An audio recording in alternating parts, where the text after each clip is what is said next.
नमस्कार दोस्तों, मैं सुरेंद्र सिंह रावत और मैं अपने YouTube channel target with Surendra पर आपका हार्दिक स्वागत और हार्दिक अभिनंदन करता हूं।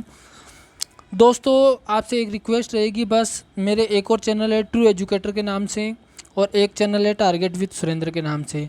आप दोनों ही चैनल को अपने एक एक मित्र से भी सब्सक्राइब करवाओ और उनको बोलो कि आप भी एक एक मित्र से सब्सक्राइब करवाओ। इतना सा काम आप बस कर दीजिए।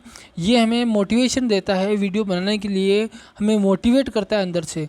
सब्सक्राइबर बढ़ते हैं, लाइक्स बढ़ते हैं, शेयरिंग होती है वीडियो की, तो ये हमें मोटिवेट करते हैं और हम आपके लिए वीडियोज़ लाते हैं। हम कोशिश ये कर रहे हैं कि जैसे ये हिस्ट्री का वीडियो है, तो हिस्ट्री का वीडियो को जैसे मैं कल्याणी के चालुक्य अगर आपको पढ़ा रहा हूँ तो इससे बाहर क्वेश्चन नहीं जाए, इतनी मेरी कोशिश रहती है। तो मैं यहाँ पर आपको कल्याणी के चालुक्य पढ़ाने वाला हूँ। तो सबसे पहले अपन देख लेते हैं कल्याणी के चालुक्य 950 से लेकर 1100 ईस्वी तक। यानी सबसे पहले वातापी के चालुक्य हमने पिछले वीडियो में पढ़े थे।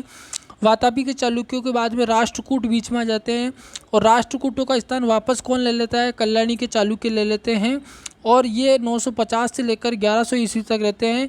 इसका संस्थापक है वो तेलप द्वितीय हैं। उसके बाद में सत्याश्रय शासक बनता है, फिर सोमेश्वर प्रथम, फिर सोमेश्वर द्वितीय, फिर विक्रमादित्य षष्ठ, सोमेश्वर तृतीय और सोमेश्वर चतुर्थ। अपने को मेन इंपॉर्टेंट इसमें पढ़ना है विक्रमादित्य, सबसे ज़्यादा इंपॉर्टेंट यही है। तो ये तो शासकों का क्रम हुआ। क्रम अगर आपसे पूछे तो आप इस फ्लो चार्ट के द्वारा इस क्रम से जमा सकते हो अगर आपसे कोई क्वेश्चन पूछे क्रम का। तो अब हम शुरू करते हैं कल्याणी के चालुक्य। देखो, कहानी यहाँ से स्टार्ट होती है। तेलप द्वितीय मैंने अभी बताया था कि कल्याणी के जो चालुक्य है उसका संस्थापक कौन है? तेलप द्वितीय।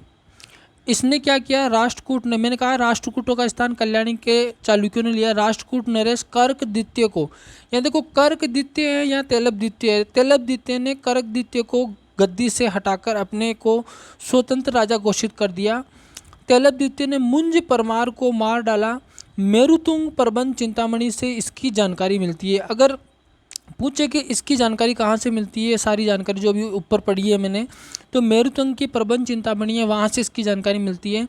उसके बाद में शासक बनता है तेलप द्वितीय, तेलप द्वितीय शासक है। तेलप द्वितीय के बाद शासक बनता है सत्याश्रय शासक बना और इसे सतिक या सतिम भी कहते हैं। सत्याश्रय ने आहामल और अंक लंक चरित की उपाधि धारण की। सत्याश्रय ने राजराज चोल को पराजित किया। सत्याश्रय ने किसको पराजित किया? ध्यान रखना, राजराज को। किसको? राजराज जो चोल शासक था, जो पिछली वीडियो में मैंने पढ़ाया था, 985 से 1014 ईस्वी तक शासक था और उसने श्रीलंका के उत्तरी पार्ट को जीता था, उसको पराजित किया। यानी जो चोलों में पहला खतरनाक शासक हुआ उसको सत्याश्रय ने पराजित कर दिया। उसके बाद में शासक कौन बनता है? सोमेश्वर प्रथम। सोमेश्वर प्रथम शासक बनता है, सोमेश्वर प्रथम। और इसकी राजधानी जो है वो मान्यखेत से कल्याणी इसने स्थानांतरित कर दी। पहले मान्यखेत थी इसके चालुक्यों की राजधानी, जो उसने कल्याणी स्थानांतरित कर दी, इसलिए बाद में ये कहलाए कल्याणी के चालुक्य। सोमेश्वर प्रथम चोल राजा राजराज द्वितीय से पराजित हुआ, लेकिन राजा भोज परमार,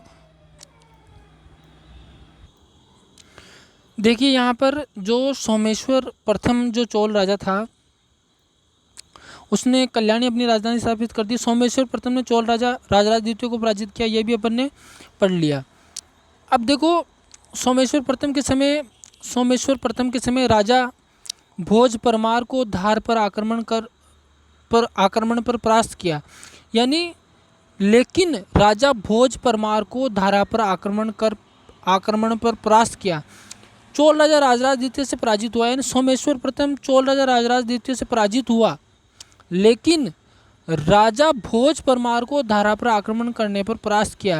यानी राजा भोज को तो हराया और चोल राजराज से हार गया। ये आपको ध्यान रखना है, ये इंपॉर्टेंट बात है। सोमेश्वर प्रथम कोपम के और कुंडल संगम के युद्ध में चोलों से परास्त हुआ। कोपम का युद्ध हुआ, सोमेश्वर प्रथम का चोलों से युद्ध हुआ, और एक कुंडल संगम का युद्ध हुआ। दो युद्ध हुए, दोनों में चोलों से परास्त हुआ और पराजित होने पर तुंगभद्रा नदी में डूबकर क्या कर ली?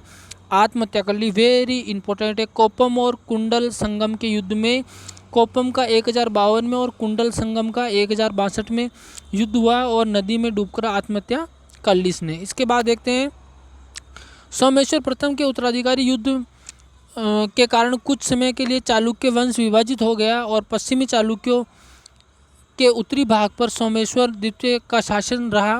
उत्तरी भाग पर चालुक्यों के उत्तरी भाग पर सोमेश्वर प्रथम द्वितीय का शासन रहा और दक्षिणी भाग पर विक्रमादित्य षष्ठ का शासन स्थापित हुआ।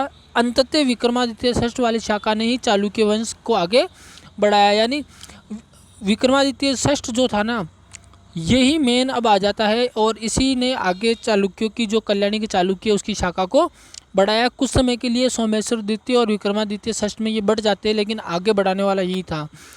कल्याणी के चालुक्य इतना पड़ा, इसके आगे बढ़ते कल्याणी के चालुक्य।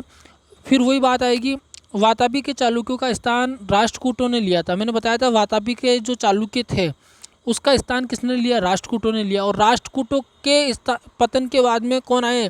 कल्याणी के चालुक्यों का उदय हुआ।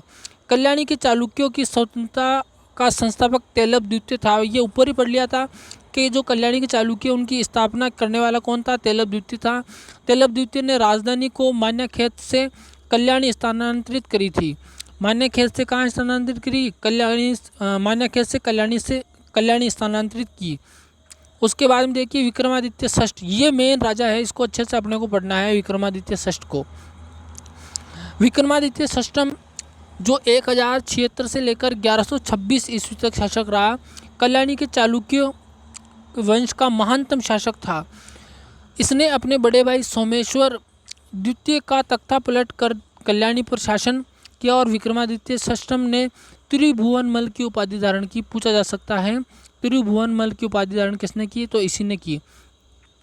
विक्रमादित्य षष्ठम ने कौथम लेख में लिखा है कि उनके 58 पूर्व चालुक्य राजाओं ने अयोध्या पर शासन किया है।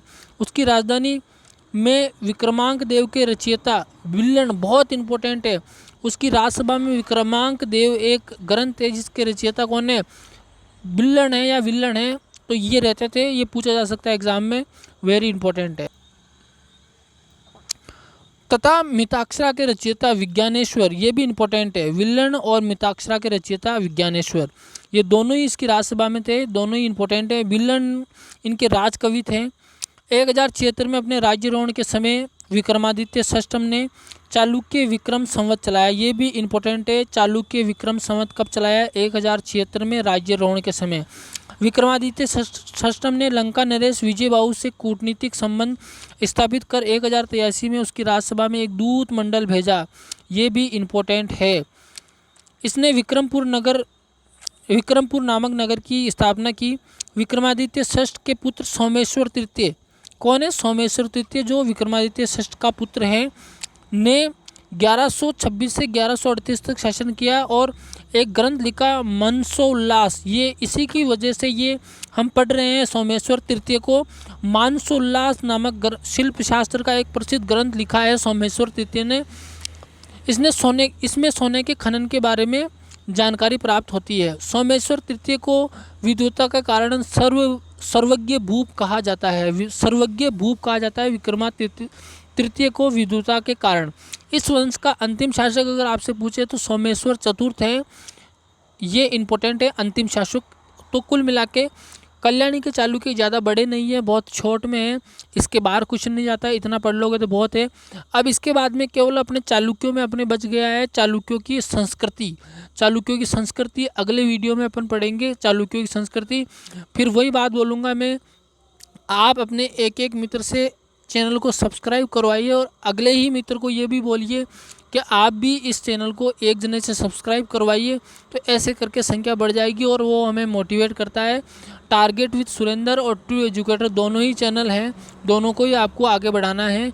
इसी के साथ मैं आशा करता हूँ कि वीडियो पसंद आया होगा आपको, और धन्यवाद।